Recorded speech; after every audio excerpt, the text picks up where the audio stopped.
भोपाल जबलपुर में मुख्यमंत्री डॉक्टर मोहन यादव का बयान। मुख्यमंत्री ने कहा, प्रधानमंत्री श्री नरेंद्र मोदी जी की चल रही लहर, जिसके चलते कांग्रेस को चुनाव लड़ने के लिए नहीं मिल रहे प्रत्याशी। मुख्यमंत्री ने कहा, भाजपा ने जब 10 दिन पहले घोषित किए उम्मीदवार, तब कांग्रेस को बड़े महानगरों में भी नहीं मिल रहे उम्मीदवार। देश और प्रदेश की जनता भाजपा के साथ है। मुख्यमंत्री डॉक्टर यादव ने कहा, 100 दिन के कार्यकाल में प्रदेश सरकार की हासिल की गई कई उपलब्धियां, मोदी जी के नेतृत्व में हम प्रदेश के विकास में कोई कोर कसर नहीं छोड़ेंगे। कल बीते 20 तारीख को हमने अपने लोकसभा के चुनाव का एक तरह से एक चरण का पूरे देश का सबसे पहला हमारा अपना नॉमिनेशन फॉर्म सीधी में जमा करवाया। बाद में रानी अवंतीबाई की बलिदान दिवस था, तो स्वाभाविक रूप से हम सबको अत्यंत आदर श्रद्धा के साथ विभिन्न कार्यक्रमों में देर रात तक शामिल हुआ। मुझे इस बात का संतोष है कि हमारा ये पूरा वीरों का क्षेत्र, खास करके गोंडवाना के काल से लगाकर उसके पूर्ववर्ती काल में, जिसने सदैव आज़ादी की अलग जगाई, और अभी वर्तमान में यशस्वी प्रधानमंत्री श्रीमान नरेंद्र मोदी जी के नेतृत्व में हमने अपनी नई शिक्षा नीति 2020 का भी जो प्रदेश में देश में सबसे पहले लागू किया, उसका परिणाम है कि हमारे सारे महापुरुषों को हमने पाठ्यक्रम में स्थान दिया। रानी अवंतीबाई के नाम पर भी सागर में विश्वविद्यालय खोला हमने। पहली कैबिनेट जबलपुर से मेरा अत्यंत आत्मीय लगाव है।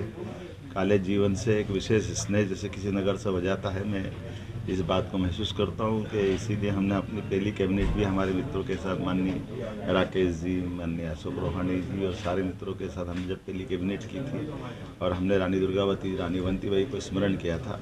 आने वाले समय में जबलपुर और पूरा प्रदेश, खास करके ऐसे शहर जिनके विकास की बहुत बड़ी संभावना है, इनके विकास का हम अच्छे से रोड मैप बना रहे हैं। हमारी कैबिनेट में भी हमने निर्णय किए हैं।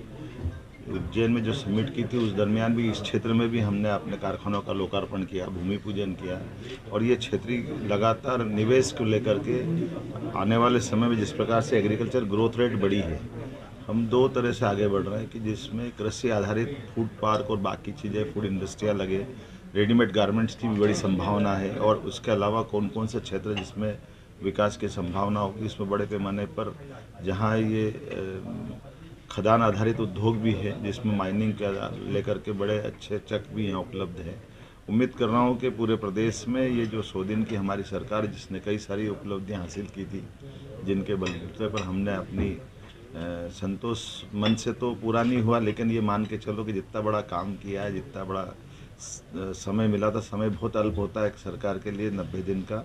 ऐसे में सरकार का गठन, मंत्रिमंडल का गठन, तमाम प्रकार की बदलाव के बावजूद भी हमें संतोष है। यशस्वी प्रधानमंत्री ने जो हम सबको मार्गदर्शन दिया, हम उनके नेतृत्व में इस चुनाव की तरफ बढ़ गए हैं, और जिस प्रकार से जनता का रिस्पांस मिल रहा है वो काबिले तारीफ है। निश्चित रूप से हमारे इस माननीय मोदी जी का जो लहर चल रही है, ये हालत है कि कांग्रेस को प्रत्याशी भी नहीं मिल पा रहे। आज की स्थिति में जब हमने सारे प्रत्याशी लगभग 10 दिन पहले डिक्लेयर कर चुके कांग्रेस को, आज सारे बड़े बड़े महानगर से उनकी सीटों पे कोई प्रत्याशी नहीं मिल रहे हैं। जनता का रिस्पांस भाजपा के साथ है, माननीय मोदी जी के साथ है, और मोदी जी के नेतृत्व में भाजपा फिर एक प्रचंड बहुमत की जीत की तरफ बढ़ रही है। और ये जो हमारा टारगेट था, 2014 में हम 27 जीते, 2019 में 28 जीते, और अब क्लीन स्वीप करने वाले हैं। और जो अब की बार 400 पार माननीय मोदी जी का जो नारा है, निश्चित रूप से हम उस दिशा में आगे बढ़ रहे हैं। मेरी अपनी ओर से प्रदेश की जनता को ये आश्वस्त करना चाहूँगा कि माननीय मोदी जी के नेतृत्व में डबल इंजन की सरकार द्रुत गति से आगे बढ़ेगी, और विकास के किसी मामले में कोई कोर कसर बाकी नहीं रहेगी। बहुत धन्यवाद।